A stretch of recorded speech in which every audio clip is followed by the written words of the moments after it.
In Pathology Paper 1, out of the two essay questions, it is highly likely that one of this question comes from the chapter of hematology. In hematology, we have RBC disorders, we have WBC disorders, and we have platelet disorders. RBC disorders and platelet disorders are kind of straightforward.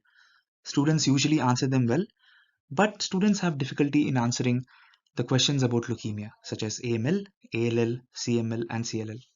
This scenario becomes even more difficult when they give you a clinical case like this, wherein they give the age of the patient and they also give the symptoms of the patient and ask you to diagnose the case. And they ask you to diagnose the leukemia and ask you what type of leukemia is this, whether it's AML, whether it's ALL, whether it's CML, and whether it's CLL.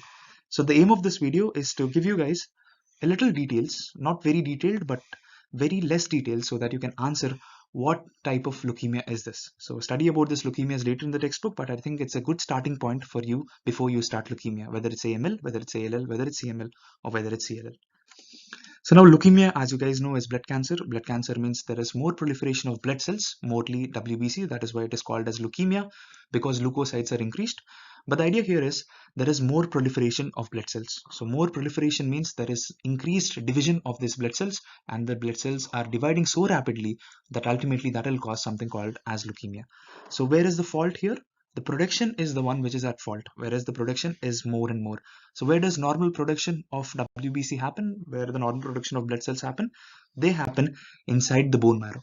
So here is the culprit, that is inside the bone marrow, where you have more and more proliferation of these blood cells. So what is the relationship between bone marrow and blood cells? You guys know that inside the bone marrow, we have a cell which is called as hematopoietic stem cell. So this hematopoietic stem cell is the cell which is the basis for the production of all these cells. That is, whether you have platelets, whether you have your RBC, whether you have WBC, they all come from the hematopoietic stem cell. So now it is very important to know these things. That is, hematopoietic stem cell differentiates itself into two types of cells. So one is the myeloid progenitor cell, one is the lymphoid progenitor cell. So this is the basic idea that you need to know. That is, a hematopoietic stem cell gives rise to a myeloid cell and gives rise to a lymphoid progenitor cell. So if you have some difficulty at the myeloid level, if you have a leukemia in the myeloid level, we call it a myeloid leukemia. Whereas if the leukemia happens at the lymphoid level, we call it a lymphoid leukemia. So based on this, we have myeloid leukemias and lymphoid leukemias.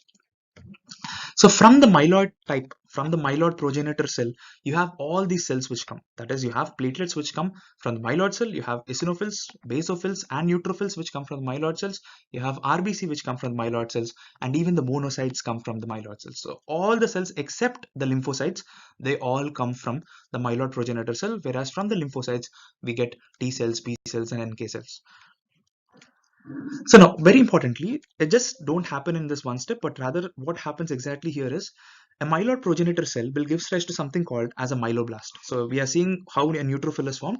So in neutrophil, initially you have something called as a myeloblast which has been formed. So this myeloblast will then start maturing. It will become promyelocyte, it will become myelocyte, it will become metamyelocyte, it will become band cell, and ultimately it will become something called as a neutrophil.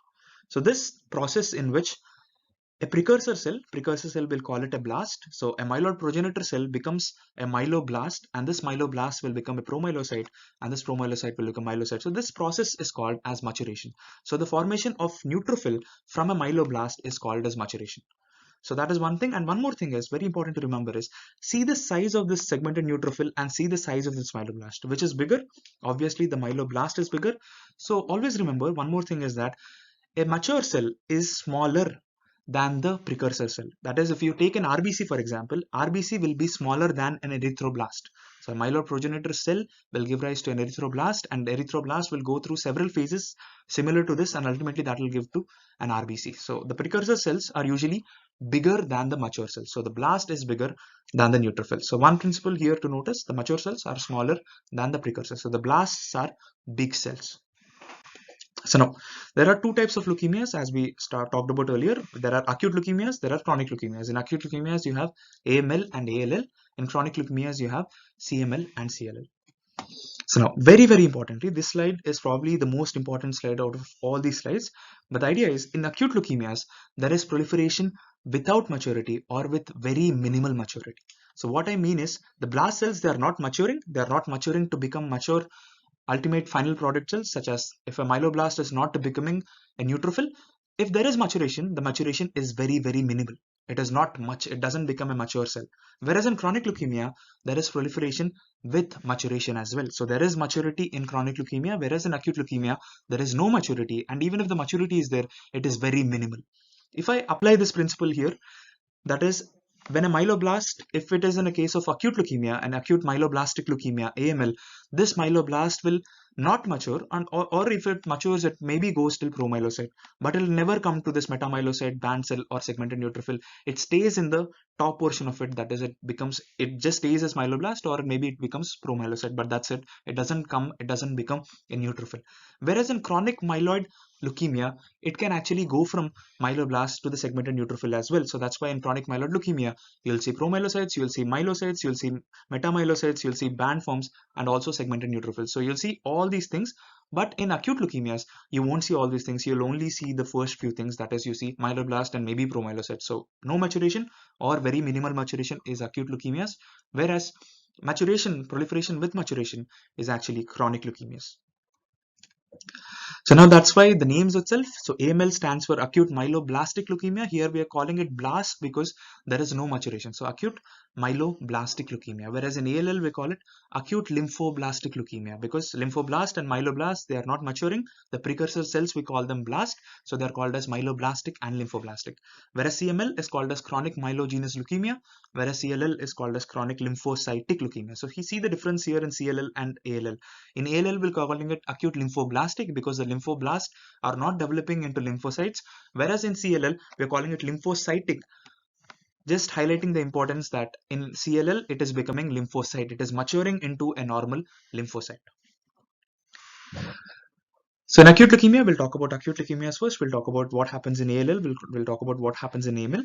So in acute leukemia, as you know earlier, it is proliferation without maturity, or if the maturity happens, it is very minimal maturity. So now, very, very importantly, note that let's talk about AML first.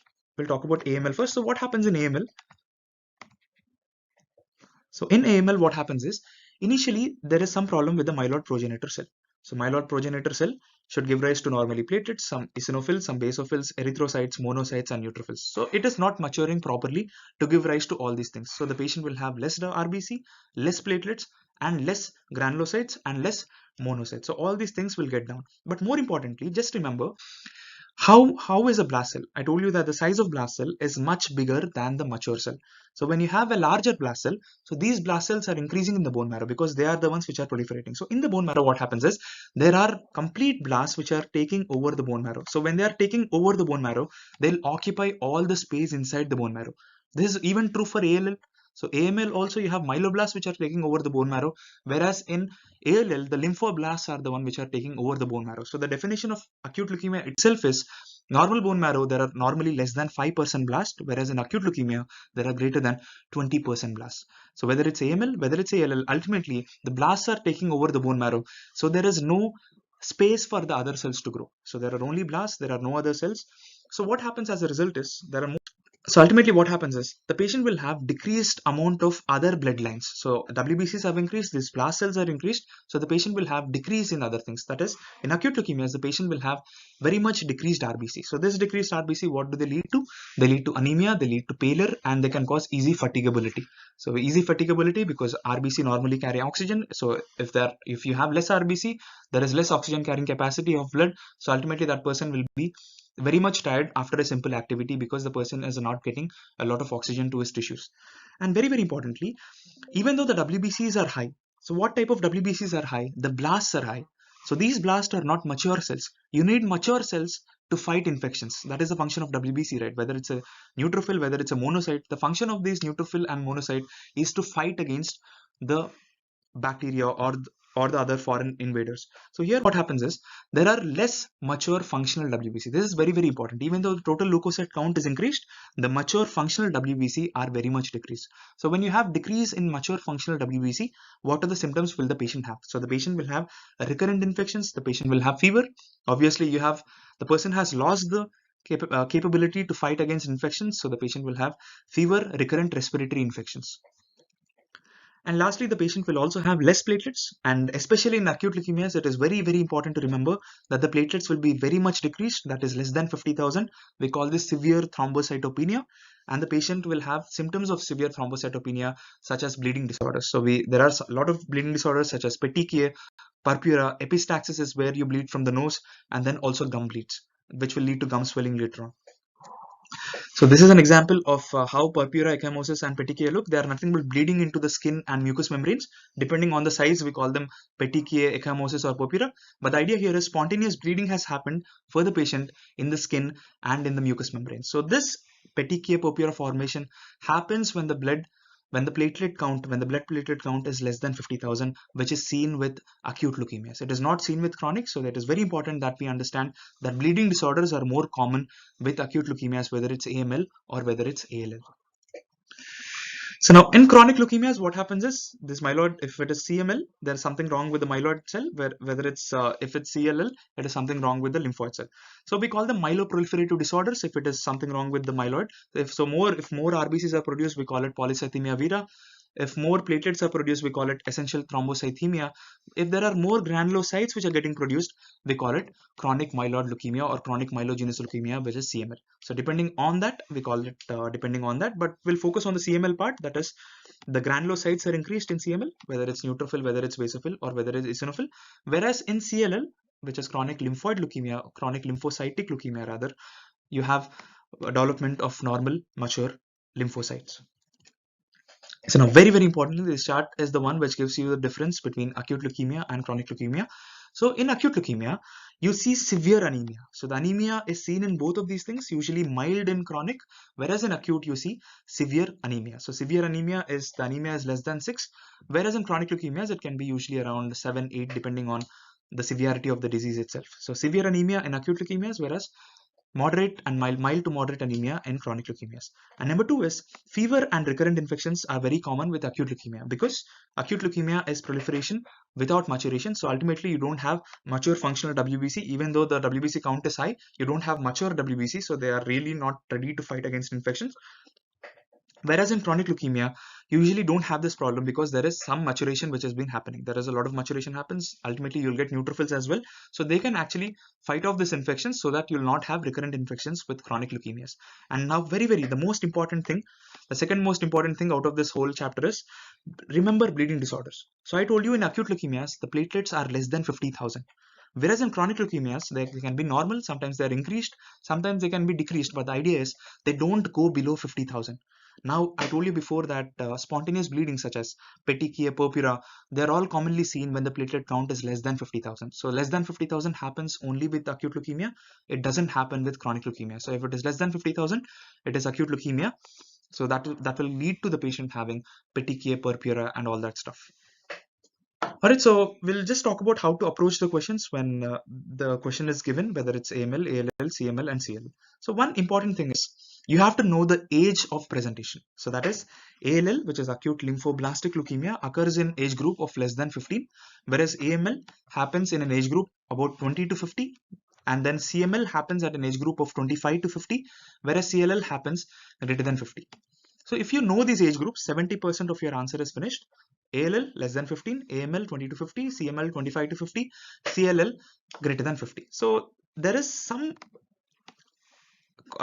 concentration here in the middle, that is AML and CML, they can happen in a similar age group. So ALL, you don't have anything, it's less than 15, it's usually ALL. Greater than 50, it's usually CLL, even though CLL question is rarely asked in the exam. So you're stuck within only these three, which is ALL, AML, and CML. If you see a guy who is less than 15, then it is ALL. But if you have an adult, young adult, or a middle-aged person, that can be AML or CML. That is where the confusion comes, whether it's AML or whether it's CML. So out of this, by the end of this video, you will be able to tell if it is AML, or if it is ALL, or if it is CML, or if it is CLL. Now, don't quote me on this because 99% it is true that this will be asked, but all these things, remember, they can happen at any age. There is no specific age, but it is more common that they happen in this way. So in an exam, if a psycho guy sets a paper and he wantedly wants to misguide you, then just don't come after me for this video. Just excuse me for a while. But anyway, the idea here is please learn the age first. ALL happens less than 15, AML happens 20 to 50, CML happens 25 to 50, and CLL happens more than 50. So now, one more important thing are the buzzwords.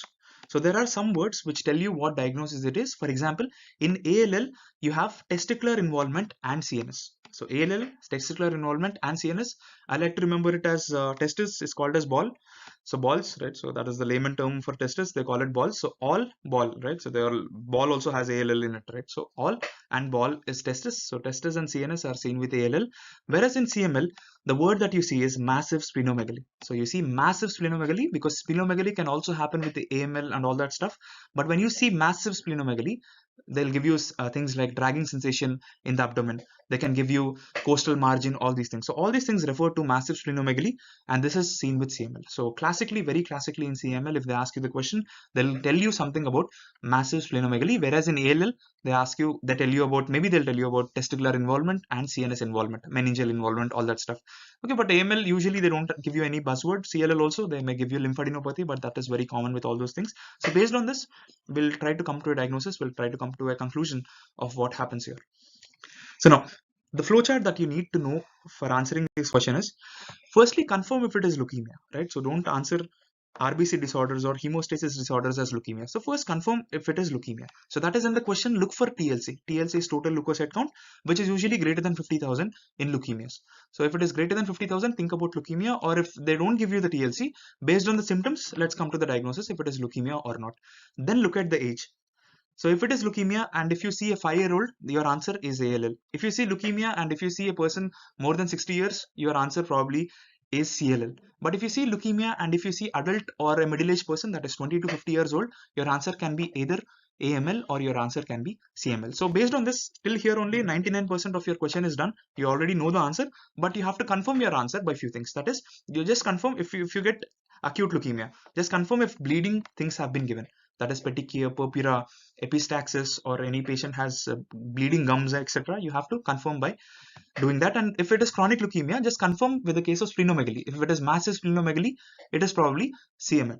And then confirm the buzzword. For example, once again, massive splenomegaly is CML, whereas if they give you any testicular involvement or any meningeal involvement, any CNS involvement, that is all ALL. Right, so we'll start the questions. So now this is the same question which I kept earlier. So first confirm it is leukemia. So in the question it says 3-year-old child has been admitted with fever and petechial hemorrhages for 2 weeks. On examination, child is pale, no liver or spleen enlargement, cervical lymph nodes are enlarged, TLC is 50,000, peripheral smear shows blast cells. So TLC is 50,000. So with this I can confirm it is leukemia. And then the age is 3 years old. So leukemia in a 3-year-old, your answer is ALL because ALL is less than 15.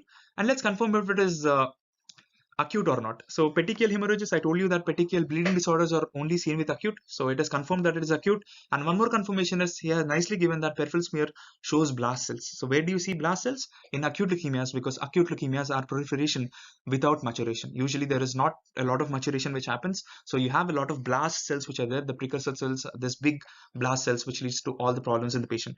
So this answer is ALL. Leukemia in a small child is ALL. Next. So we'll talk about the next question now. That is, a 40-year-old was admitted with easy fatigability. So what is easy fatigability? Anemia, anorexia, weakness, weight loss, night sweats, and dragging sensation in the abdomen due to splenomegaly. His total WBC count was 250,000. So we know that 250,000 is leukemia. So this person has leukemia. Now the patient is 40-year-old. So leukemia in a middle-aged person. It can be AML or it can be CML. So what do you think this is? Is it AML? Are we seeing any bleeding disorders? I told you that to confirm if it is acute or chronic. Are we seeing any bleeding disorders here? Anorexia, weakness, weight loss? No, we are not seeing anything. So it is probably chronic. So let's confirm this by seeing a dragging sensation in the abdomen. So what does dragging sensation mean? That the patient has so much splenomegaly that it's actually causing pain for the patient and dragging sensation in the patient. So this answer is chronic. So the answer is CML. So when you see this massive splenomegaly, such as they have given here, they have only told splenomegaly, but they're giving dragging sensation. So that means it is massive splenomegaly and the patient is 40-year-old and it is leukemia. So leukemia in a 40-year-old can be AML or CML, but because there are no bleeding disorders, we have ruled out acute, but there is dragging sensation in the abdomen. So we have ruled in CML, which is chronic myelogenous leukemia. So the answers to this question is CML. Moving on to the next question. Once again, a 32-year-old man. Now, in this question, we know that the TLC is 230,000. So 230,000 is leukemia, is a 32-year-old man. So it can be, once again, it can be AML or it can be CML. So we'll see whether there are any bleeding disorders. With history of weakness and dragging sensation on left side of the abdomen. On examination, his liver is enlarged to 3 centimeters below the costal margin and the spleen is enlarged. So there is nothing about bleeding disorders. So this is not acute. So it is probably chronic. So how do we know it is chronic? There is 3 centimeter below the costal margin. So they're telling you that the spleen is enlarged. So there is massive splenomegaly. So you have a 32-year-old with leukemia with massive splenomegaly. Your answer is CML, which is chronic myelogenous leukemia. So moving on to the next question. You have a 25-year-old female presented with fatigue, pallor, purpuric rash, intermittent respiratory infections, cervical lymphadenopathy and splenomegaly for a duration of 2 months. Laboratory investigation showed hemoglobin, which is 7. TLC is 50,000, platelet count 45,000, bone marrow revealed myeloblasts with numerous OR rods. So based on this question, so you have a 25-year-old female and the TLC is 50,000, so it is leukemia. So leukemia confirmed, number 1. Number 2, based on the age, it can be either AML, it can be either CML. So AML or CML is our answer. But in the question itself, they have nicely given that myeloblasts are there with numerous OR rods. Okay, so OR rods are more common with M3 type of AML, but the answer is AML, which is acute myeloid leukemia. So we know the answer, which is AML. Now confirm whether it is acute or chronic. So firstly, to confirm this, if it is acute or chronic, can you see this purpuric rash? So where do you see purpuric rash? When the when the platelet count is less than 50,000. So when you have severe thrombocytopenia. So it is a case of severe thrombocytopenias, and severe thrombocytopenias are seen with acute but not chronic. So even though splenomegaly is given in this case, we know that the answer is not chronic leukemia. It is rather acute leukemia, or which is AML, based on the findings that we have. So this answer is AML. So moving on to the next question, once again, the patient, they have given the TLC as 2,50,000 and the platelet count is usually, the platelet count is normal. Normally the platelet count is 1.5 to 4 lakhs. Anyway, so now the patient is 35-year-old. So 35-year-old leukemia, it can be AML or CML. But in AML, I told you there is a lot of bleeding disorders and the platelet would be much lesser. It will be less than 50. But here it is normal platelet count. So the answer is not acute, but rather the answer is chronic. So the answer is probably CML. And we can confirm this once again when they say the spleen is 15 centimeters enlarged below the costal margin. So when they give something like this, it means that there is massive splenomegaly. So leukemia, 35-year-old. So it can be AML or CML. Now there are no bleeding disorders and the platelet count is normal. So it is probably chronic leukemia, and based on this thing, based on the chronic, based on the splenomegaly, the massive splenomegaly, we call it CML. So the answer for this question is also CML. Moving on to the next question. So you have a male child, 8 years, presented with fever, fatigue, generalized lymphadenopathy, bone pain, petechial hemorrhages over the skin, pallor, enlarged testis, and features of meningism. So they haven't given us any TLC, but based on the symptoms, the patient has anemia, the patient has fever, the patient also has petechial hemorrhages. So all the RBC is involved, WBC involved, and platelets are also involved. So based on this, we can call it leukemia. And based on this, leukemia is less than 10 years. I mean, he's 8 years old, so less than 15. So your answer is ALL. To confirm this ALL, let's confirm it is acute or chronic. So the patient has petechial hemorrhages. So hemorrhages, petechial hemorrhages, spontaneous bleeding is seen in only patients with acute leukemia rather than chronic. So your answer is acute leukemia. It is ALL. And to confirm this, once again, we have enlarged testis. So I told you about the buzzwords, and in the buzzwords, I told you that ALL will always usually have testicular involvement or meningism, which is CNS involvement. So you have testis involvement, you have CNS involvement. So the answer is, without a doubt, the answer is ALL, which is acute lymphoblastic leukemia. So now once again, a 35-year-old, easy fatigability, anorexia, weakness, this, that. So the WBC count is 2 lakhs. So our leukemia is confirmed in this patient, and the patient is 35 years old. So 35 years old once again can mean two things. That is, it can be AML, it can be CML. So let's see if it is acute or chronic. If it is acute, you will see any bleeding disorder. I'm not seeing any bleeding disorders here. So it must be chronic. And to confirm this, we see massive splenomegaly. In the word itself, they have given massive splenomegaly. So our answer to this question is CML. Moving on, once again, a 4-year-old. So the last line they have given, the leukocyte and differential counts are abnormal. So they're telling it is leukemia. So number 1, we have got the diagnosis that this is leukemia. Leukemia in a 4-year-old, what is the probable diagnosis? It is probably ALL. To confirm this, whether it's acute or chronic, let's look at this epistaxis. So epistaxis, bleeding gums. So they have given that the platelets are very much decreased. So the platelets are less than 50,000 based on the epistaxis and bleeding gum findings. So this is acute leukemia. And for us to confirm it is ALL, we have seen CNS manifestations from meningeal involvement. So CNS is also involved. So our buzzword for ALL is also existing here. So it is an acute leukemia and it is ALL, which is acute lymphoblastic leukemia. So next, once again, a 35-year-old. So the total count is 1 lakh. So 1 lakh total count. Now, very importantly, it can be two things. In 35-year-old, it is leukemia. In 35-year-old, it can be AML or CML. So let's see if it is acute or chronic. So the patient has symptoms such as high fever, fatigue, pallor, skin petechiae, and swollen gums. So skin petechiae is there, swollen gums is there. That is, the patient has very less platelets, less than 50,000. So less than 50,000 you see with acute leukemia, not with chronic leukemia. So the answer here will become AML, not CML, but rather AML. Because this, if this was CML, you would have seen splenomegaly, you would have not seen anything to do with petechiae or not. But since you are seeing petechiae and swollen gums, your answer will become AML, which is acute myeloblastic leukemia. So moving on to the next question, a 2-year-old. So once again, the TLC is 1,50,000. So total count was 1,50,000. So in a 2-year-old, when you have higher count, the answer is ALL. Okay, so let's confirm this once again. First, let's confirm it is acute. The patient has fatigue, fever, epistaxis, and bleeding. So once epistaxis and bleeding gums are there, your answer is definitely acute, because that means that the platelet count is very less than 50,000, severe thrombocytopenia. So this answer is ALL. And to confirm this, have they given anything else? They have not given. They have not given about meningeal involvement or this, but just based on these things, I can definitely tell that it is ALL. So see the count, see the age. So here also they have given hepatosplenomegaly, but that doesn't mean that this is CML.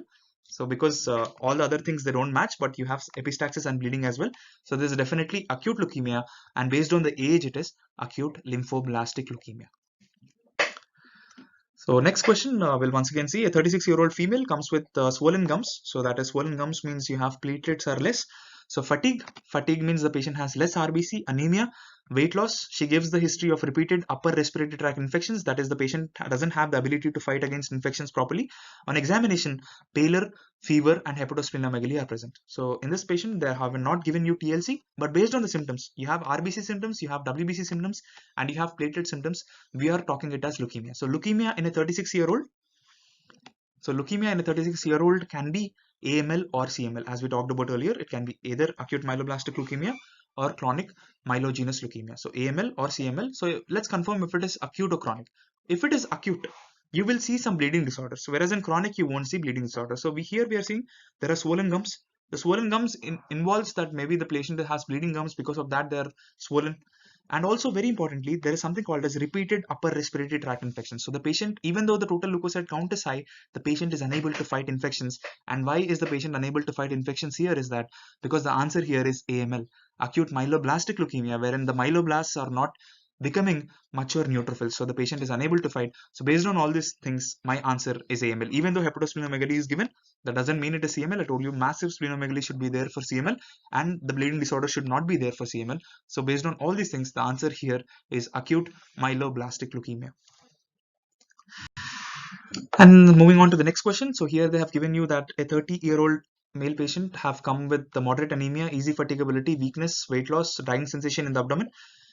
So based on this drying sensation alone, your answer should be CML. So 30-year-old leukemia in a 30-year-old is probably AML or CML, but based on this drying sensation, your answer is CML. And to make our things even easier, they have given you that the chromosomal analysis revealed the presence of Philadelphia chromosome. So you know Philadelphia chromosome is 922 translocation. So based on this, your answer is CML. So that ends my questions about AML, ALL, and CML. As you saw, there was no CLL question. It is usually rare that they ask you about CLL. They'll usually give you a case of where the patient is like greater than 60 years of age, and they can ask you that the patient has generalized lymphadenopathy, and they'll ask you what is the diagnosis. That will be CLL, but usually not asked. So focus on these three things, whether it's AML, ALL, or CML. So see, confirm if it is leukemia, confirm the age group, then see if it is acute or chronic. If it is acute, you will see bleeding disorders and you'll see recurrent infections, whereas in chronic you don't see both of these things. And lastly, you see the buzzword. For ALL, the buzzwords are testis or CNS involvement, whereas in CML the buzzwords are massive splenomegaly. So ALL, testis, and CNS, whereas in CML it is massive splenomegaly. So that will end my discussion about these things, leukemias. So if you are just studying, just see this and just go back to your textbooks to continue the discussion of leukemias. So I'll end my this thing here. So all the best for your exams, and yeah, see you somewhere later.